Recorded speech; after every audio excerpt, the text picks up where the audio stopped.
Welcome to the Bulwark podcast. I'm Charlie Sykes. It is December 7th, 2021. I have to admit, I like doing this. So Pearl Harbor was 80 years ago today. And 80 years before that was the first year of the Civil War. Okay. And 80 years before that, Cornwallis surrendered to George Washington at Yorktown, which was the end of the Revolutionary War. So it's kind of like we're holding hands here, and you kind of realize that, we're really not that old. We're kind of still kind of new at this and trying to figure it out. And we are lucky enough today on this Pearl Harbor Day to re-welcome our friend Jonathan Allen, senior political reporter for NBC News based in Washington, D.C. And of course, so we've talked to him about his books, which include Lucky, about Joe Biden winning the presidency, and Shattered, his account of how Hillary Clinton lost the presidency. So welcome back, Jonathan. Pleasure to be with you, Charlie, on this Pearl Harbor Day. Yeah, what's your best memory of Pearl Harbor? Where do you remember where you were? I'm trying to think what I remember where I was when I watched the film Pearl Harbor, and I remember George H.W. Bush misremembering it as September 7th one year. But Yeah, well, that but happens to us all. It comes for us all. oh, I know. I mean, 100%. I think the press corps gave him Christmas presents on September 25th. But I'm old enough to have spent a fair amount of time talking to folks from that greatest generation, as my colleague Tom Brokaw at NBC termed it, and the World War II generation, and to have grandparents who served in the military at the time. So, I think it's a cause for all of us to reflect on just how close this world came to, utter destruction and the export of authoritarianism. Well, you know what's interesting? I of course grew up with stories of Pearl Harbor because both my parents, my father served in World War II, and my mother actually lost her first husband in combat in World War II. But I'm trying to remember when it finally dawned on me that World Pearl Harbor was one of the worst defeats the American military ever suffered, that it was a complete disaster, a catastrophe. And it's kind of interesting how history remembers things. Obviously the galvanizing moment, the giant is awakened, but that was in terms of military fiascos, one of the darkest days that this country has ever had. And it was. And it took me many years to realize what an unmitigated defeat it was. But we didn't remember it that way. No, and I mean, our sort of collective narrative is very light on the mistakes that allowed that to happen, including not thinking that Japan would, fly across the Pacific to hit all of our ships in a single port at the same time. Uh, I I think what's fascinating to me about it is that it reveals the leadership of Franklin Roosevelt, and across the pond, the British fondly remember the leadership of Winston Churchill. Mm, And it was from dark moments that they rose and galvanized their countries. And I think, very much both of them leveled with their people, but Churchill with blood, sweat, toil, and tears, and Roosevelt, even in that first address about the date that shall live in infamy. I don't think he was yeah. sugarcoating anything about how difficult this was going to be. And Roosevelt had wanted to get into World War II for some time, or at least had wanted to be supportive of what would become the Allies with the United States. So I think a very different kind of leadership at that time than we see today from our political officials, at least from the very top. And what a transformational moment it was. I was talking with David Frum on the podcast about this yesterday. The dominance of the isolationists at various points during the 1930s, how reluctant this country was to get into the war. You had Charles Lindbergh leading the first America First movement, which of course has echoes today, and you had lots of very prominent Americans who were deeply invested in keeping us out of that war. And I know that there were public opinion polls in the late 30s, overwhelming public sentiment against participating in that war. But after December 7th, 1941, this country came together, and there was, I mean, this was a unity of purpose that really did define that generation and defined America for the next half century. I'm not sure we're ever capable of that again, but it was quite a moment. And by the way, speaking of memories of this, when I used to do my talk radio show back in the 1990s, I was still in Wisconsin. I was still able to open up the phone lines and say, "Where were you on December 7th?" and have jam phone lines with people remembering what they were doing, what they were listening to, what moment it was that they heard about all of this. So this really wasn't that far ago. Okay, so Jonathan, we have a ton of interesting stuff to talk about today. And I want to talk about how Georgia's just gone nuclear. But can we start off by talking about Devin Nunes deciding to bail on Congress? He's going to become the CEO of this, at the moment, largely imaginary social media company created by Donald Trump, the Trump Media and Technology Group. So, talk to me about that. Devin Nunes was poised possibly to become chairman of the powerful House Ways and Means Committee, which used to be kind of the goal of anyone who served in Congress, to be able to have that kind of power and that influence. And he decided, yeah, no, not that interested. I'm going to go do social media with Donald Trump. Yeah, I think Devin Nunes wants to be famous more than he wants to be, powerful in the sense of making policy in Congress. And so this seems to be a route for that. Uh, Famous and the rich, chairman of the Ways and Means no. is not necessarily as well known as the head of a big media company. For Trump, on the other hand, he is giving up quite a lot of formal power. Not everybody can name Dan Rostenkowski, former chairman of the Ways and Means Committee. But Roger Ailes was pretty well known. Yeah, well, and obviously the salary will be higher as well. So you've written about this.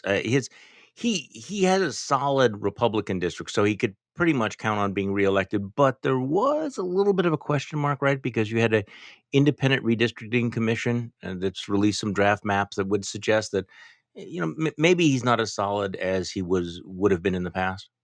Does that have any effect on this? Yeah, Yeah, that's right. The first drafts from the redistricting commission, he's got a district in the Central Valley in California, and from what you could see in those maps, it looked like it was going to be a tough race for him if the Democrats uh, you know, could really get their act together. Obviously they haven't before. They've targeted him before. They've mocked him before. There was a Twitter account that I think, well, I guess was actually run by a former Republican activist, but like there was a Twitter Devin account Nunes called is Devin Nunes' cow. Cow that Devin Nunes, sued over. So they've trolled him, but they haven't been able to defeat him, and certainly he didn't want to lose his House seat. um, he would not be chairman of the Ways and Means Committee if he lost his House seat. So like, and maybe after 20 years of being in Congress, it's time to move on. You realize that as an even as an individual House member, you have a limited ability to actually get things Sure. done in Yeah. today's Washington. And you can cash in. Well, you made an interesting observation that he would rather be famous than powerful, but really, isn't this a recognition of the fact that the new power is fame?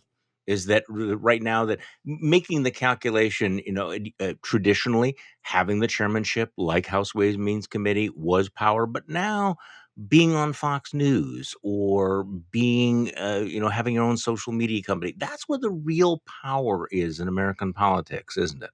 Or at least in Yeah, I mean, it's Republican certainly. I politics. mean, certainly what we've seen by watching the rise of individual House members, and usually the extreme individual House members, really since and then not to blame my friends at C-SPAN because they're certainly not most at fault for this, but Yeah, since C-SPAN started covering the House chamber in 1979 or so, we've just seen this like trend toward the more extreme you are, the more airtime you get.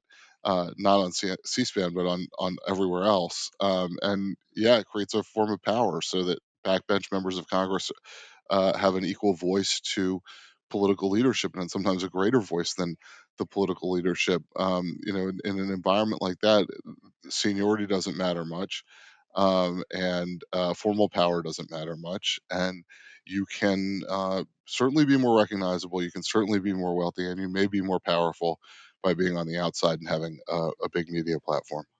I had completely forgotten that at one time Devin Nunes was considered to be kind of a policy wonk before he got involved in covering up for uh, Donald Trump as chairman of the House Intelligence Committee. He was kind of known as a policy guy, and I noticed that NPR's Tim Mack tweeted out that Nunes actually at one time had kind of a bromance with Adam Schiff, which seems, for those of us that just tuned into the Devin Nunes show a couple of years ago, that's kind of remarkable that at one time he was a friend of Adam Schiff. They kind of got along with each other.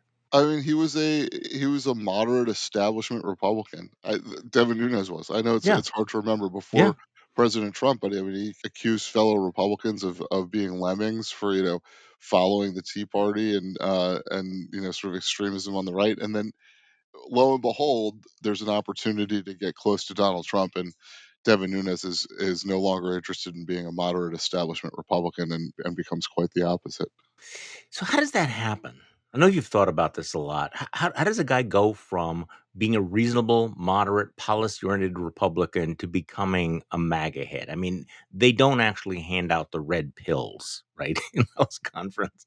Is it just a gradual process, or looking around at what are the incentives? You suddenly, well, going back to what we were saying before, when you realize that working hard, keeping your head down, passing bills, being a statesman is so last century, now you become a meme lord or whatever. Is that what happened? Realizing that's that he got the dopamine hit from being a celebrity in MAGA world. Yeah, I think it's almost a personality thing more than anything else, right? It's not about the policy. It's not about ideology. Donald Trump is neither easily defined as moderate or conservative. He may be defined as extreme, but Hmm. not traditional conservative. So, I think this is a personality issue. I Hmm. think Nunes identifies with Trump's personality, and Nunes, having gone from sort of establishment, uh, rising in the establishment to rising in MAGA world, is somebody who was seeking to rise, and his ambition is more important than any of the particular issues. Yeah. So here's the interesting twist that he's going to be now. He will be the CEO of Trump's social media company. Devin Nunes has no experience in tech whatsoever, except, for example, suing Twitter and suing individual Twitter users that made fun of him. I mean, that's the extent of his social media background. Yeah, no, I mean, he's. I, I, I don't know that I could put it better than you did, Charlie. I mean, Yeah. yeah, he sued Devin Nunes' cow, and a variety of other people.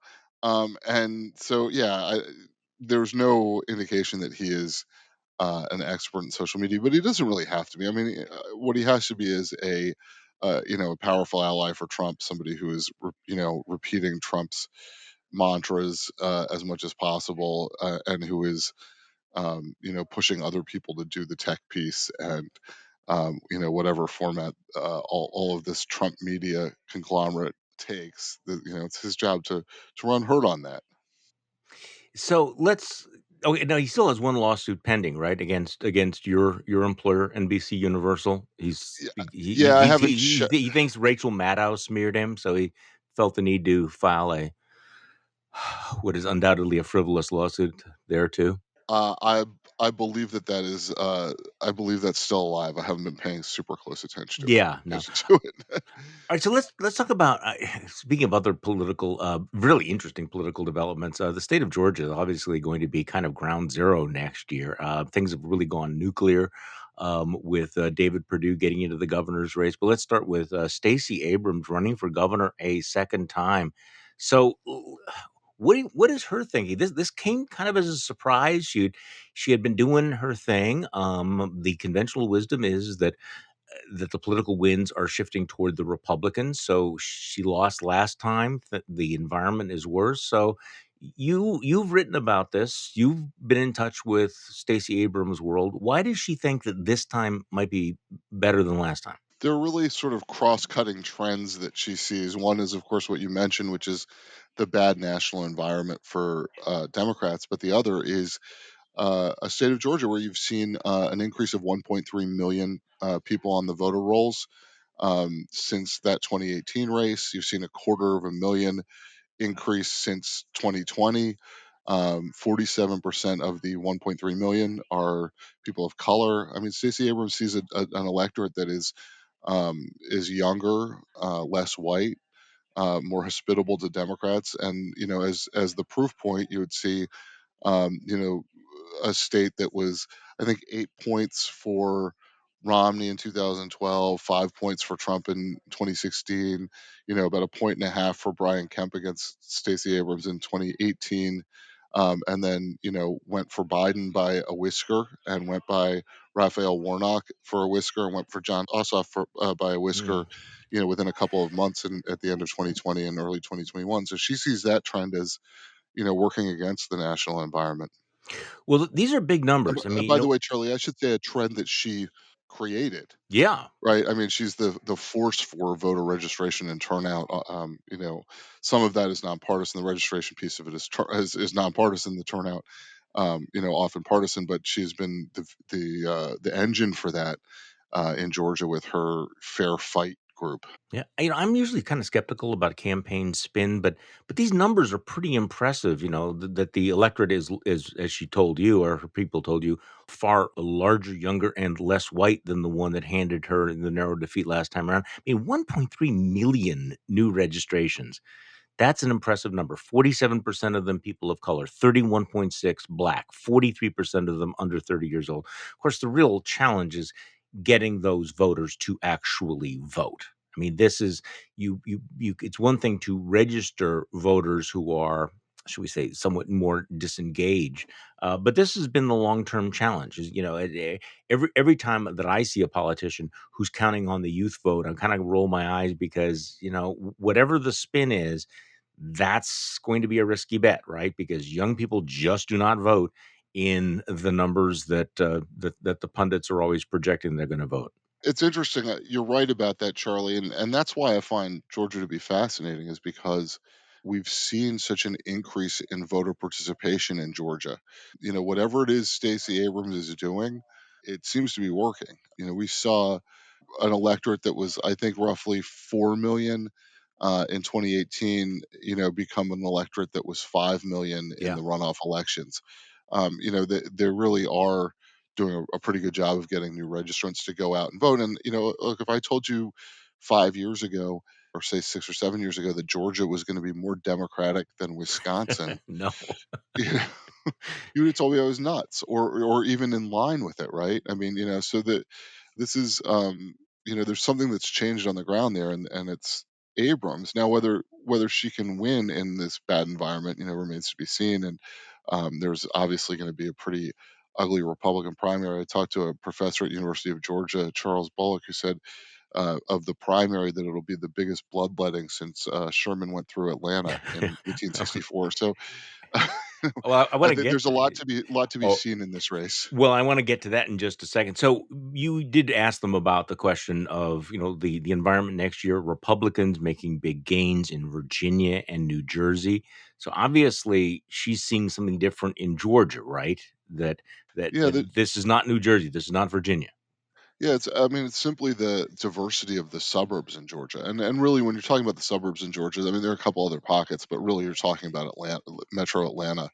And 52% of suburbanites, according to her campaign's numbers, are people of color, whereas in Virginia and New Jersey, it's 25% and 17% respectively. So where you see a trend um, among particularly among white suburbanites toward Republicans in Virginia and New Jersey in 2021, you know the numbers, the share of the electorate that is white suburbanites is much smaller in Georgia. Well, and the Cook Political Report shifted the race from leans Republican to toss up after Abrams announced. So they think this is different. Okay, and now going back to your point about how the Republican primary, I mean, this is going to be this massive bloodletting.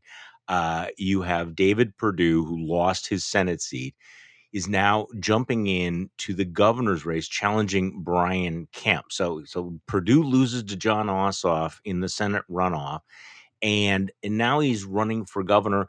with Trump's backing. So talk to this is going to be one of the messiest, highest profile primaries in the entire country. And it really does turn on whether or not Republicans need to embrace the Trump big lie. For all the talk about moving on, they are stuck in that amber in Georgia, aren't they?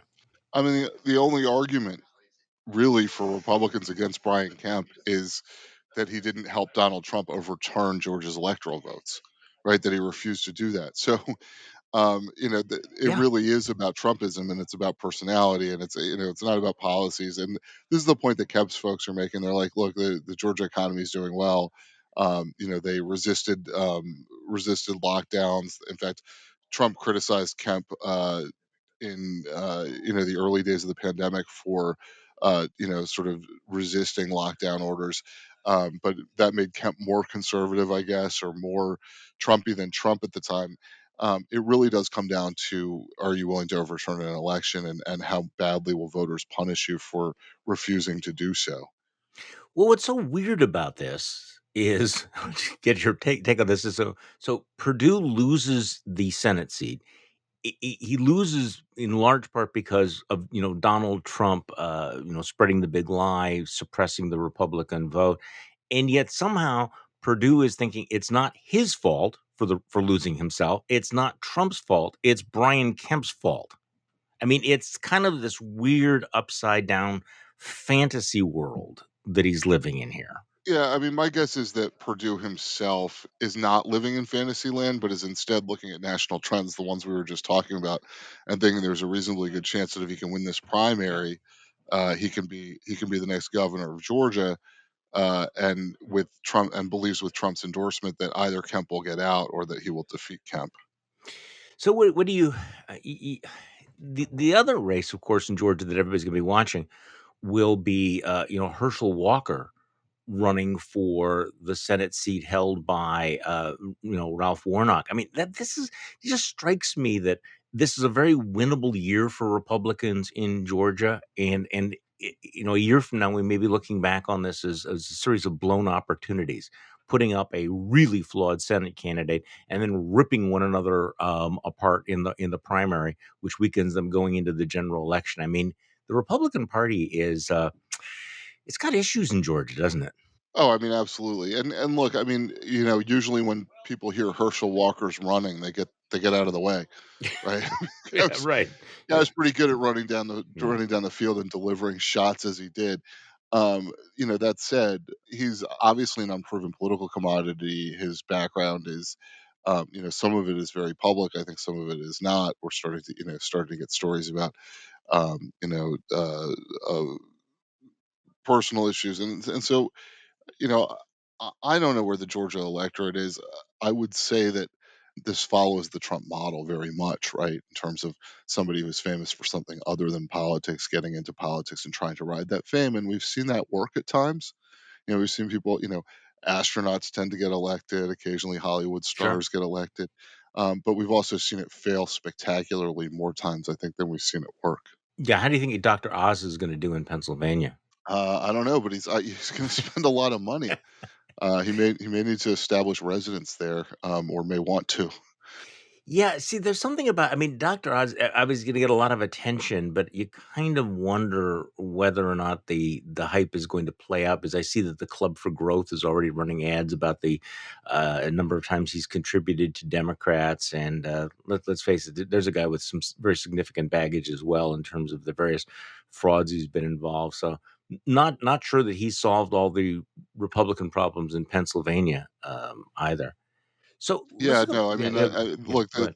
the odds of the Republicans like completely blowing a really good opportunity to take over the Senate this year seem high, Yeah, right? Like nobody in Washington's talking about like the Senate the way they're talking about the House. really. For most people in Washington, the Republicans taking over the House and doing so pretty convincingly seems like a foregone conclusion. In the Senate, there is not a similar expectation. Interesting. Also, some developments with the January 6th committee. I mean, I understand the frustration that they're not moving quicker and that they're being obstructed by people like Steve Bannon. And apparently, just this morning, Mark Meadows, attorney, says he's no longer cooperating with them. very shortly after we hear that Donald Trump is really unhappy with Mark Meadows' book and he's cast into outer darkness, so he's not cooperating. But it is interesting that Mark Short, who's the former chief of staff to Mike Pence, is cooperating with the committee. And the suggestion that I've seen is that Pence World is being quite cooperative, which I don't know. I That strikes me as a potential BFD. What do you think? Yeah, I mean, I look, it serves Mike Pence, who obviously wants to run for president. I don't know how far he's going to get with that, but he obviously wants to run for president. It would serve him if, um, if President Trump were to be broadly discredited, because as it stands, Pence is in the position of being one of the people who helped deny. And I don't. I'm not saying I believe this, but like the perception is that he's one of uh, among Trump supporters is he one of the people that helped deny President Trump a second term. So like, Yeah. you know, that puts him in a very awkward position unless Donald Trump essentially goes away. And what that means, is all of the people who were close to Trump end up getting punished for being close to Trump. So it's not it wouldn't be surprising if the Pence people. Also, by the way, um, you know, the crowd that rioted at the Capitol wanted to hang Mike Pence, Yeah. and they were looking for Mike Pence. So, like, it shouldn't be shocking that people in Pence world are willing to cooperate to hold those who wanted to kill the vice president of the United States accountable in some minor way. You could have seen these trials going a different way, a stiffer way than they have. And so, I think, as far as Mark Short goes, we'll see how cooperative he is. One of the sources I talked to yesterday, who's familiar with the committee's activities, said he's cooperating so far.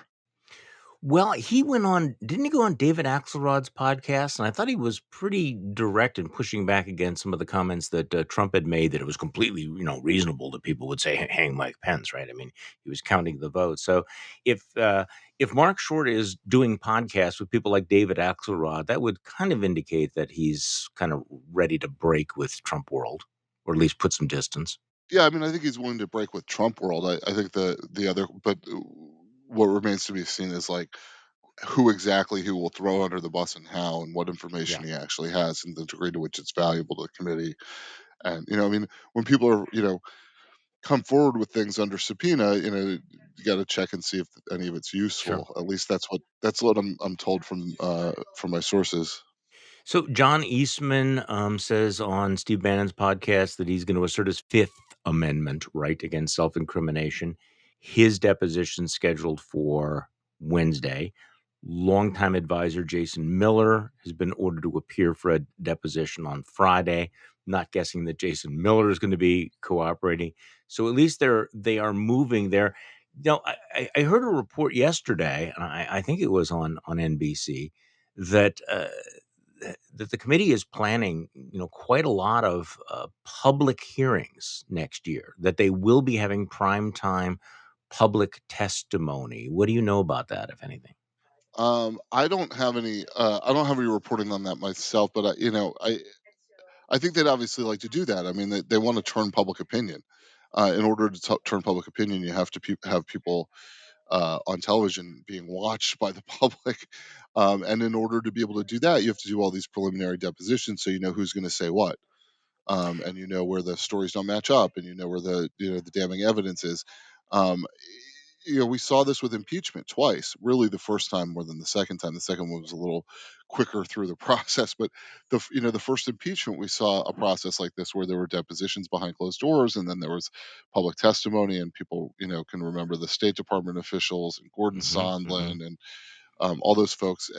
The idea is to turn public opinion here. It's not, the January 6th Commission does not exist, or the committee does not exist in a real sense solely for the purpose of creating a historical record. No. It exists in part for the public, effectively the public theater that will presumably, not presumably, I shouldn't say presumably, that Yeah. will possibly change the views of some of the people who've been supportive of President Trump.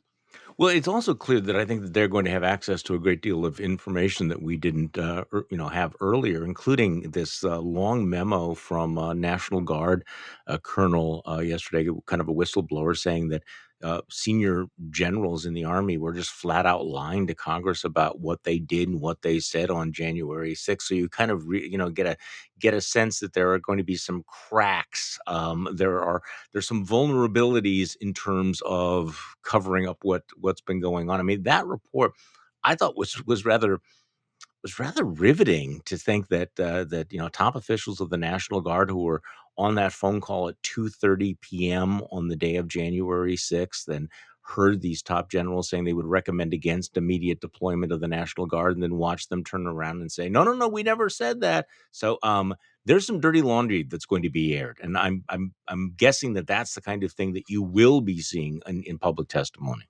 And when there's an attempted coup, it's not surprising that some of the plotters Right. take a while to be found out, or even the people who didn't act to put it down are found out. And so, I think that's what we're going to get from the committee is who helped organize this, how did they help organize it, who could have stood in the way and chose to stand down, who ordered other people to stand down, but like make no mistake, what we saw on January 6th was not like a random rabble of people like running into No. the Capitol.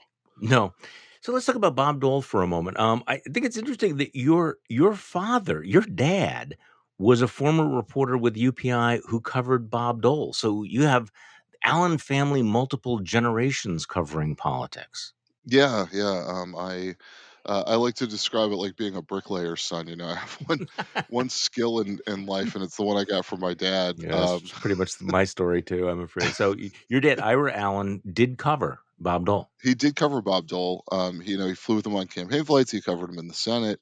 My father was remembering the other day on Facebook that he's remembering Dole's wit and his willingness to kind of get into the fray in good humor, and trade back and forth with reporters in a way that was, both spirited and and fun, and sometimes acerbic.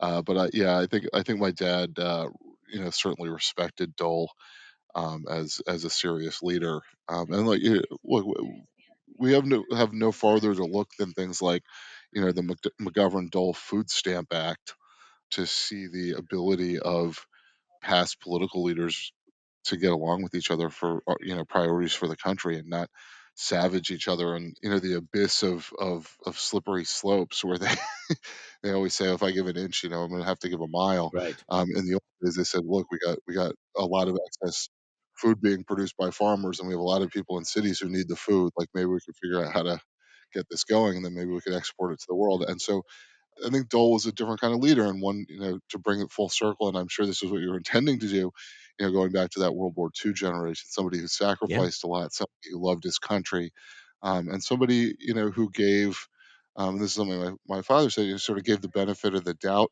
to the other side, to the Democrats, that they actually loved their country too. Yeah, see, this is I thought was the most interesting point that your dad made. This was back in that he was a fierce advocate of Republicans. I mean, he was a hard-edged partisan, but it was at a time when that party Republicans stood for something, and when their leadership thought that Democrats were actually Americans. So he had close relationships with people across the aisle, and he was able to trade barbs with them. There was a sense of lines that weren't crossed, and this is what's interesting about Bob Dole is because he's so complicated because he was snarky. He could be. He was, early on, his reputation was he was kind of a hatchet man for the RNC. I mean, people knew that he could be a little bit brittle. On the other hand, he did have this sort of strain of gentleness. His post presidential run career was humorous and and self effacing. So I mean, it's a complicated situation, but again, this was when politics could be tough and rough, but there were lines you didn't cross. Do you follow what I'm saying there? Where I do, you and didn't say, yeah, yeah, I think the main one is that you don't do things that are detrimental to the country to help your party. And yeah. that's what I think, we've lost. And that's, I don't want to engage in both sidesism here, but I mean, look, the willingness to put your party above your country, or Yep. hurt your country a little bit so you can help your party a lot. It seems to be a much more popular idea today than it was in Bob Dole's time, and to me, that's certainly not how I view the world. But I also don't have a party, so it's maybe So easier for me to say. So your most recent best-selling book was called Lucky, which was your discussion of how Joe Biden won the presidency and the way in which he was very lucky at various points during that campaign.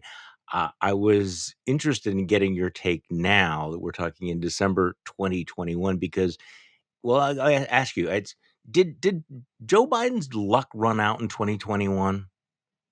Because he doesn't Yeah, feel like I he's mean, had a yes, lucky run lately. he has not had a lucky run lately. I mean, look, that and some of it is more, some of it's more luck or less luck, but when you have a string of it of it in one Yeah. direction, at it as bad luck. I mean, look, the inflation, the Afghanistan exit could have been executed better, but also, could have been it could have been executed better, and at the same time, like, it's possible that they would have gotten away with the poor execution and not seen, Americans Mhm. die, or see, some of the horrors that we've seen in Afghanistan. So, to that extent, there's bad luck, but in addition to that, you're watching the inflation, you're watching some of his COVID. fellow Democrats not giving him, a hand in Congress. So there's a bunch of stuff that's gone on that's just not been particularly helpful to him. And of course, we're seeing him act in office as one might expect, which is to say, always looking for that consensus point instead of leading to that consensus point, taking a long time to make decisions. This Beijing Olympics decision, Mhm. the decision for the diplomatic boycott, people were calling on him in both parties to do that for a long, long time, and it took quite a while to get there. So on the one hand, the temperature has been turned down in Washington. On the other hand, it's a pretty reactive presidency. You know, that's an interesting point because I remember thinking and probably saying and writing that last year that Joe Biden seemed like the man for the moment, that he was a really good fit for what the country needed to recover from Trumpism. And now I'm thinking that he's very clearly a mismatch for the moment, by which I mean that he seems to still believe that you can be reactive as the president, that these are normal political times, that there is a return to normalcy, when in fact the times would indicate that no, we are not at all in normal political universe. So you have this throwback politician from a a bygone era at a time when all of the rules and the culture have changed, and it does seem to be a mismatch. Do you disagree with that? Do you have a different take on it? I You've mean, covered I it think more he was. closely Look, than I have. Yeah. I think he was right for the moment of the campaign. I'm Yeah. not sure he's right for the moment of governments. And Yeah, look, he's that's gotten it. a couple things It's a good done. Like, point. Yeah. I think anybody coming in would have gotten the vaccination supplemental done, the 1.9 trillion dollars at the beginning of the year. He's got the infrastructure bill done. Trump couldn't get that done, even though that should have been relatively low hanging fruit. And we'll see what happens with this Build Back Better Act. But sort of more broadly, like, this is a period in certainly in American history where, even if you don't want the president to be on your screen all the time, assertive leadership helps get things done both domestically and internationally. And the feeling that there's somebody in the White House that is active and proactive, I think is reassuring to a lot of Americans, as long I as they're think you're not right. unhappy with the direction. Yeah, I remember thinking that Americans were really hungry for a president that they could ignore. But I think that's wrong. I think that there's been now this expectation that you want to see the president out there, active, engaged, pushing various things. And maybe that, and again, that's just the new world that we live in now. I mean, it's the way that Obama. I mean, Mm. Obama was very much somebody who was taking advantage of new media and taking advantage of new ways of reaching the public outside of traditional media, and was, fair, like, compared to Trump, sure, like, boring, but also, like, at least in his first couple years, very, very active. And I think Biden doesn't like to make decisions. He doesn't like to be Um, Hmm. doesn't like to be seen as somebody who's on one extreme or the other. And that as the president, you kind of got to take charge, or your agenda's going to languish. Yeah, so he's had a tough run, but at least in the last week, the Democrat who's had the worst run has been Vice President Kamala Harris. It does seem the knives are out for her. What is your sense? Is she being Quailized? Is she being turned into this presidency's Dan Quayle? That's an interesting and somewhat apt comparison. I mean, Kamala Harris has never had staff stick around. My co-author Amy Parnes and I wrote in our book, that Harris was better at playing the part than living it. Meaning she was the West Wing writer's dream and the West Wing aide's nightmare. And of course, we wrote Interesting. that Interesting. before she was vice president. And so she's struggling, but I also think she is, the victim of being the target of a lot of Republicans who recognize that Joe Biden is not personally unpopular, and the target of all the Democrats who want somebody else to be the next Democratic nominee, which gives her a lot of enemies. And not to mention a White House that needs to shift blame for its failure to get certain things done to someone other than the president. So, you add all that up, and it's It's hard for pretty good. Kamala Harris to find friends, and Yeah, it's very easy for her to find people that will publicly take shots at her. yeah, that is kind of a perfect storm. So, Jonathan Allen, thank you so much for coming back on the podcast. Jonathan Allen, senior national politics reporter for NBC News. Books include Lucky, about Joe Biden's winning the presidency, and Shattered, about the 2016 election. Jonathan, thanks for coming back. Of course, thank you, Charlie. And thank you all for listening to today's Bulwark podcast. I'm Charlie Sykes. We'll be back tomorrow. We'll do this all over again.